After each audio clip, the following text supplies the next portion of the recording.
मराठी तसंच हिंदी सिनेसृष्टी गाजवणाऱ्या दिवंगत अभिनेत्री स्मिता पाटील या आजही प्रेक्षकांच्या मनात कायम आहेत। स्मिता पाटील यांच्या सिनेकारकीर्दीतील सर्वात गाजलेला आणि मौलाचा दगड ठरलेला मराठी सिनेमा म्हणजेच उंबरठा। 1982 साली हा सिनेमा प्रदर्शित झाला होता।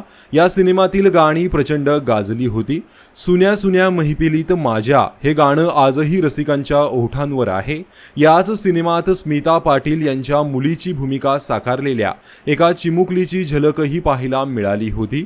आता या चित्रपटात स्मिता पाटील यांच्या मुलीची भूमिका साकारणारी ही चिमुकली आता कुठे आहे आणि काय करते हे जाणून घेऊया। या छोट्या मुलीची सिनेमात महत्त्वाची भूमिका होती। तिने आपल्या निरागस अभिनयातून प्रेक्षकांचं लक्ष वेधून घेतलं होतं। आज हीच चिमुकली मराठी इंडस्ट्रीतील प्रसिद्ध अभिनेत्री आहे। 44 वर्षांनंतर ती आता कशी दिसते ते पहा। तर ही आहे अभिनेत्री पौर्णिमा मनोहर।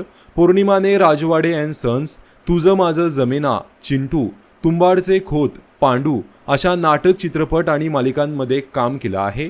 विशेष म्हणजे पौर्णिमाचा मुलगा ऋषी मनोहर हा देखील आज सिनेसृष्टीमध्ये सक्रिय आहे। ऋषी हा लेखन, दिग्दर्शन आणि अभिनयही करतो। नुकताच तो कब्बशी या चित्रपटातही दिसला आहे। तर स्मिता पाटील यांचा उंबरठा हा चित्रपट तुम्ही पाहिलाय का? कमेंट करून नक्की सांगा। धन्यवाद।